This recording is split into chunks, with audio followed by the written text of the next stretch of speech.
Hello tout le monde, how you doing?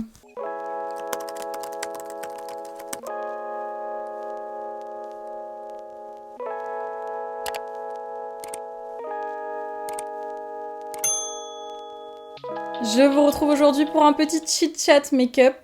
Je vais peut-être aller fermer ma fenêtre parce que j'ai encore un voisin qui tombe sa pelouse. J'avais envie aujourd'hui de me maquiller avec vous et de discuter un petit peu, de faire un petit point sur ma vie, parce que ça fait un petit moment que, à part si vous regardez mes vlogs, mais bon, c'est bien aussi des fois de faire des petits points comme ça. La dernière fois que j'ai parlé vraiment face cam comme ça de ma vie, c'était pour raconter la période traumatisante que j'ai connue quand je suis rentrée de Dubaï. Donc il est temps de faire un petit point pour discuter. En plus de ça, la dernière fois, je vous avais demandé de me poser des questions. De base, c'était pour la vidéo « Je réponds ou je mange des piments ». Et en fait, il y avait des questions qui étaient très soft et que je me suis dit il faudrait que je les incorpore dans quelque chose. Et donc aujourd'hui est le jour pour ça. Je les avais sous les yeux il y a 2 secondes. La première question qui est pas mal revenue et vous êtes adorable, c'est comment vas-tu ? Et je vais répondre en faisant mes petits sourcils. C'est important de faire ces sourcils. Comment je vais ? Eh ben écoutez, je vais très bien. Alors j'ai des moments un peu down, comme toute personne, je pense. J'ai des moments où ça va moins que d'autres. J'ai des moments où je me mets une pression affreuse sur les épaules, mais je la mets toute seule sur mes épaules, c'est n'importe quoi. Sur plein d'aspects de ma vie, notamment ma vie sentimentale. Je vais bientôt avoir 28 ans et j'ai toujours eu cette petite image de la femme dans la société qui est arrivée à un certain stade, à un certain âge. Il faut que je sois mariée, casée, que j'ai déjà eu mon premier enfant, etc. Du coup, c'est vrai que quand je vois que je suis pas du tout à ce stade, je me mets une pression astronomique. Alors que je devrais pas, en fait, j'emmerde les gens, je fais un peu ma vie comme je l'entends. Et je vais à mon rythme, surtout, tout le monde n'a pas la chance de rencontrer quelqu'un qui lui correspond ou avec qui il est bien d'entrée de jeu dans le début de sa vie. Moi, du coup, ça n'a pas été mon cas, c'est toujours pas mon cas, donc forcément, voilà. Mais c'est vrai que je suis un peu dure avec moi-même et j'ai l'impression que je trouverai jamais personne qui me correspond ou que jamais personne de respectueux, que j'en ai connu des gens irrespectueux, j'ai fait le tour. C'est vrai que là du coup je suis un petit peu fatiguée de tout ça, mais je suis hyper contente de moi parce que j'ai grave évolué ces derniers mois, j'ai fait un énorme travail sur moi-même, sur mes émotions, sur plein de choses et je m'en rends compte en fait petit à petit vraiment du chemin que j'ai parcouru et de mon évolution qui est loin d'être finie. Ça fait du bien en fait, quand on regarde un petit peu en arrière de temps en temps ça fait du bien. Donc voilà, pour répondre à la question, je vais bien, oui je vais bien, je vais mieux. En fait surtout j'essaye d'être plus douce avec moi-même et je trouve que c'est déjà très bien. On m'a ensuite demandé, toi qui lis beaucoup, est-ce que tu écris parfois ? Alors oui, pendant très longtemps j'écrivais beaucoup, c'est quelque chose que j'ai toujours aimé faire, écrire. Ça fait partie des moyens que j'ai pour aller mieux très souvent. Et d'ailleurs, j'aime bien écrire des petits textes. Et pendant un moment, j'ai voulu les partager. Ça ne s'est pas trop encore fait, mais peut-être qu'un jour ça arrivera. En tout cas, oui, j'adore écrire. Quand j'étais plus jeune aussi, j'adorais inventer des histoires. Mais là, plus je grandis, et en fait, plus j'aime bien écrire des petits textes pour un petit peu exprimer mes émotions, mon opinion sur pas mal de choses. Et franchement, ça fait grave du bien. Et je sais que je suis incapable, par exemple, de tenir un journal tous les jours, d'écrire. Ça, c'est un truc que j'y arrive pas. Je sais pas pourquoi. Je sais qu'il y a plein de gens qui font ça et ça leur fait grave du bien et franchement GG, mais moi j'ai du mal à m'instaurer cette routine parce que j'ai du mal à m'imposer l'écriture. Je sais que des fois je vais avoir envie d'écrire, je vais écrire et puis après je vais plus écrire pendant un long moment. Et en vrai je préfère que ça reste comme ça parce que j'ai pas envie que ça devienne une obligation en fait. Je vous ai pas du tout dit ce que j'ai utilisé, du coup j'ai utilisé le Magic Touch Concealer de chez Anastasia Beverly Hills dans la teinte 4 pour juste un petit peu camoufler 2-3 imperfections. Et aujourd'hui j'ai envie de faire un maquillage un peu glam parce que j'ai fait un espèce de TikTok avec transition et j'aime bien quand c'est comme ça faire un petit make-up glam, donc voilà, en plus ça fait longtemps. Mais je ne sais pas quel fond de teint utiliser. Ça fait longtemps que j'ai pas utilisé le Best Skin Ever de Sephora. Alors je vais regarder les autres questions. Faut que je regarde. C'est compliqué de tout faire en même temps. C'est quoi ta plus grande fierté et ton plus grand regret ? Je pense que ma plus grande fierté, c'est ce que je fais aujourd'hui, mon travail, parce que je débarque de nulle part, je démarre de rien du tout. Peu de monde croyait en moi, croyait en ce que je faisais, beaucoup de gens m'ont dit d'arrêter, que ce soit des ex à l'ancienne ou même ma famille. Du coup, c'est une grande fierté de aujourd'hui pouvoir faire ce que je fais, de pouvoir continuer à faire ce que je fais, d'avoir toutes ces opportunités que j'aurais jamais pu avoir autrement que en faisant ce que je fais aujourd'hui. Et ouais, c'est une très très grande fierté pour moi. Et mon plus grand regret, j'ai pas spécialement de regrets dans la vie, moi je suis quelqu'un qui fait beaucoup de choses avec le cœur et je pars du principe que quand vous faites les choses par par amour ou par envie, avec le cœur tout simplement. C'est difficile d'avoir des regrets plus tard, même si ça fonctionne pas, même si vous prenez un mur et tout, parce que sur le moment, ça avait de l'importance et puis ça avait une signification. Mais je pense peut-être d'avoir été trop gentille à des moments. C'est peut-être mon seul regret. De pas avoir assez tapé du poing sur la table à certains moments, de pas m'être défendue comme j'aurais dû me défendre. Après, c'était des moments où j'étais pas capable de le faire, j'avais pas cette confiance en moi qui me permettait de le faire. Mais ouais, je pense que ça, c'est peut-être un regret parce que ça m'aurait peut-être évité certaines blessures, mais à la fois, ces blessures-là m'ont permis aussi d'être ce que je suis aujourd'hui, donc est-ce qu'on peut vraiment les regretter? Je sais pas trop. En anti-cerne, je vais tester celui-ci que j'ai pas encore essayé de chez NYX, le Bear With Me. J'ai la teinte Light. Hop, avec un petit pinceau. Il est un peu clair, mais bon, ça va le faire. Une autre question. Ton cœur va mieux? Point d'interrogation. Eh bien, écoutez, oui. Alors, il va beaucoup mieux. Je sais pas si je suis guérie à 100%. Je pense que oui, dans le sens où cette personne-là, si je revois des photos d'elle et tout, ça me fait pas mal ni rien. Par contre, j'ai l'impression que ça m'a quand même laissé beaucoup de cicatrices qui m'embêtent moi personnellement, mais bon, ça fait partie du jeu, j'ai envie de vous dire.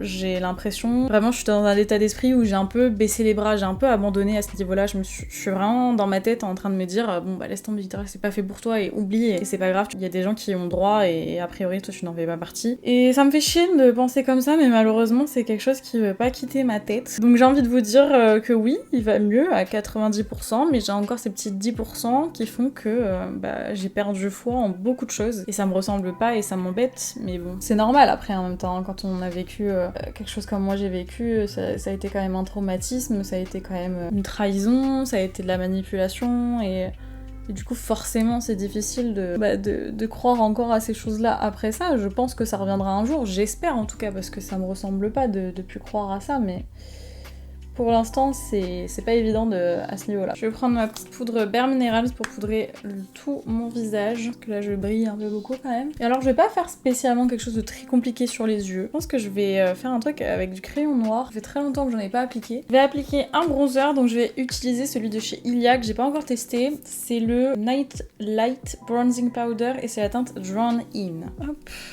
j'aime bien. Autre question, quel est ton plus beau souvenir d'enfance?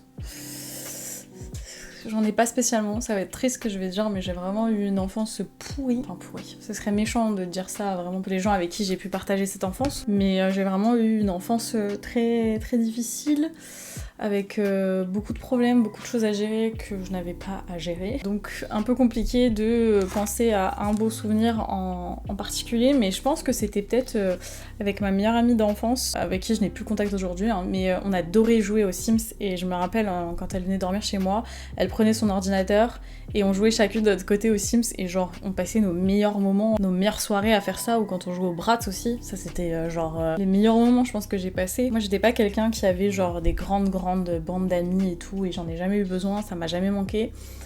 J'avais pas forcément besoin de beaucoup de choses pour être bien, et juste ces moments-là, moi j'étais contente quoi. Donc ouais, je pense que je dirais ça. En blush, je vais appliquer mon petit Pat McGrath dans la teinte Nude Vénus. On va prendre une autre petite question. Ton livre préféré de tous les temps? Je sais même pas pourquoi je réfléchis. Mon livre préféré de tous les temps, c'est Shades of Magic de Victoria Schwab. Pour moi, cette saga est très sous-cotée. Enfin, j'en entends pas beaucoup parler chez les Français, plus qu'à l'étranger, alors que c'est une saga que je trouve absolument incroyable. Les personnages sont fous, l'intrigue est folle, le monde est incroyable, addictif. Il y a de la romance sans trop qu'il y ait de romance, c'est pas trop prenant, ça prend pas le dessus surtout. Il y a de la magie, il y a une intrigue, il y a de l'aventure, il y a de l'action. Il y a 3 tomes, mais Victoria Schwab a dit qu'elle était en train de travailler sur 3 tomes supplémentaires. Autant vous dire que je ne suis pas prête. Mais ouais, de loin ma saga préférée de tous les temps. Et d'ailleurs, restez connectés parce que il se pourrait peut-être, et je vous donne l'info comme ça vraiment en mode VIP là, il se pourrait peut-être qu'il y ait une chance que quelques-uns d'entre vous puissent gagner un exemplaire de Shades of Magic très bientôt. Penses-tu t'inscrire dans une salle de sport ou juste continuer à la maison? Alors, avant de répondre, je vais juste chercher mon petit crayon noir. Je vais utiliser le nouveau crayon MAC que j'ai reçu ce matin. Donc c'est les Color Excess Glide or Die, c'est la teinte, et c'est les gel eyeliner Gel Pencil Eyeliner. Et j'espère qu'il sèche pas trop vite, pour que j'ai le temps de le travailler. On va voir. Je sais pas trop. Je dois vous avouer que aller à la salle, ça m'intéresserait, je pense, uniquement pour l'aspect des machines, notamment la machine pour courir. Le problème, c'est que j'ai une peur bleue d'aller à la salle. J'ai peur de me faire emmerder, j'ai peur qu'on me juge, de pas être tranquille en fait, de pas pouvoir être dans mon cocon et d'être bien. Et du coup, c'est la raison pour laquelle je n'y vais pas. Et en plus de ça, je sais que moi j'ai mes périodes, des fois j'y vais, des fois j'y vais pas, et ça me ferait chier de payer un abonnement et de pas y aller. Donc j'y réfléchis. Franchement, j'y réfléchis vraiment, de plus en plus, mais je sais que au moins quand je suis chez moi, je suis tranquille, personne m'embête. Alors certes, j'ai pas l'équipement de la salle, mais pour le sport que je fais pour le moment, c'est pas gênant. Est-ce qu'un jour ça le sera, je sais pas. Mais je vous avoue que moi, c'est un endroit qui me fait vraiment peur.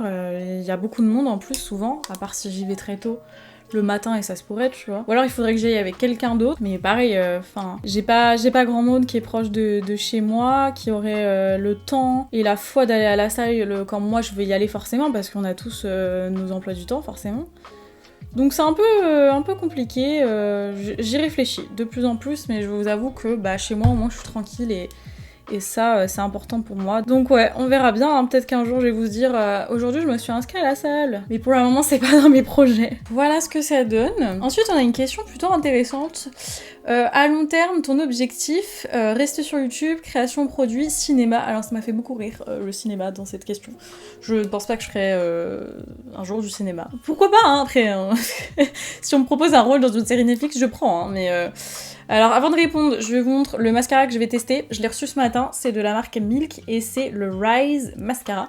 Et le packaging, faut que je vous montre, je sais pas si vous verrez, si ça fait la mise au point. Ça vous fait pas penser au packaging de la faisselle là, où je sais plus comment ça s'appelle. Vous savez, il faut enlever un petit papier là. Ça me fait penser à ça. Bref, on va tester ça. C'est un petit format ça d'ailleurs. Mon objectif à long terme, pour le moment, j'en ai pas vraiment. J'avoue que je suis quelqu'un qui a toujours besoin de programmer les choses, d'être beaucoup dans le futur, genre où je vais, où je mets les pieds et tout. Et ma vie professionnelle, c'est peut-être la seule chose dans laquelle je suis à l'aise en me disant écoute, on voit où ça va. Parce que j'ai très peu de contrôle en fait sur ce qui peut se passer, ce qui peut m'arriver. C'est-à-dire que tout ce qui m'est arrivé avec YouTube, jamais de la vie j'aurais pu le prévoir. Et du coup, j'ai pris quand c'est venu et je profite tant que c'est là. Après, bien entendu, j'ai certaines envies et projets, enfin des idées de projets que j'aimerais peut-être potentiellement mettre en place, mais c'est encore vraiment au statut d'idée. Il n'y a rien du tout d'enclenché ni rien parce que c'est pas forcément des choses qui peuvent se mettre en place du jour au lendemain. Mais pour le moment, écoutez, je continue mon petit chemin sur YouTube, je continue à faire ce que j'aime. Là, sachant que ça fait très peu de temps que j'ai repris un rythme assez